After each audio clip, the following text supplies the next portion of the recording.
1999వ సంవత్సరంలో దసరా పర్వదినాన రాష్ట్రీయ స్వయం సేవక్ సంఘ్ ప్రారంభమైందని విశ్వ హిందూ పరిషత్ ఆంధ్రప్రదేశ్ రాష్ట్ర సంఘటన కార్యదర్శి జి శ్రీనివాస్ రెడ్డి తెలిపారు. కర్నూలు నగరంలో విద్యానగర్లోని మాంటిసోరీ పాఠశాలలో రాష్ట్రీయ స్వయం సేవక్ సంఘ్ విజయదశమి ఉత్సవ కార్యక్రమం జరిగింది. ఈ సందర్భంగా శ్రీనివాస్ రెడ్డి మాట్లాడుతూ విజయదశమి ఉత్సవాన్ని ఆనాదిగా మన దేశంలో చెడు మీద నుంచి మంచి సాధించిన విజయం పరంపరకు శక్తికి ప్రతీకగా జరుపుకుంటున్నామని, ఏ పని ప్రారంభించినా ఏం లభిస్తుందని విశ్వాసం ఉంటుందంటున్నారు. ఈ కార్యక్రమంలో ముఖ్య అతిథిగా మోడర్న్ ఐ హాస్పిటల్ ప్రముఖ కంటి వైద్య నిపుణులు జి రాజశేఖర్ పాల్గొన్నారు. వీటన్నిటిలో పర్యావరణం ఉంది. హిందూ జీవన విధానం సరళమైనటువంటి జీవన విధానం. ఈరోజు వ్యక్తి ఆవు కొవ్వు పంది కొవ్వు అని చెప్పేసి ప్రసాదంలో మాట్లాడుతున్నారు. స్వచ్ఛమైన పాలు ఎక్కడి నుంచి వస్తాయి? స్వచ్ఛమైన నెయ్యి ఎక్కడి నుంచి వస్తుంది? నా కోరిక ఎందుకు అతిగా ప్రసాదం తినాలని? ఇది భోగవాదం యొక్క ప్రభావము. ఎప్పుడైతే నీ డిమాండ్ పెరిగిందో అక్కడ ఉత్పత్తి కోసం రకరకాల పద్ధతులు తొక్కుతారు. పెరుగుతుంది. అది ఏసీ కావచ్చు, మిగతాయి కావచ్చు, మన సౌకర్యాలు కావచ్చు. కాబట్టి హిందూ జీవన విధానంలో అతి సరళమైనటువంటి తక్కువ సౌకర్యాలతో కలిగిన జీవన కేవలం రాజులకు మాత్రమే అవకాశాలు ఇచ్చారు. మిగిలిన సమాజంలో సామాన్యంగా ఇప్పటికో సంభవిస్తున్నాం.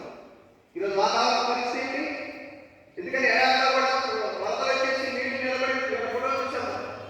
ఇది కేవలం ఆహారంలో వచ్చినటువంటి సమస్యకి దానికి రెమెడీ వాడాలి. విచ్చలవిడి ప్రాణశక్తి వారికి ఈరోజు పర్యావరణాన్ని ఎక్కువ చెప్పాల్సిన అవసరం. అయితే ఈ రెండింటి కన్నా భిన్నమైతే పాజిటివ్ పాయింట్ ఇంకా ఎంతకు మించి రెమెడీ లేనటువంటిది ప్రకృతి ఇచ్చినటువంటి వృక్షాలు నాటడం.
స్వయం సేవకులు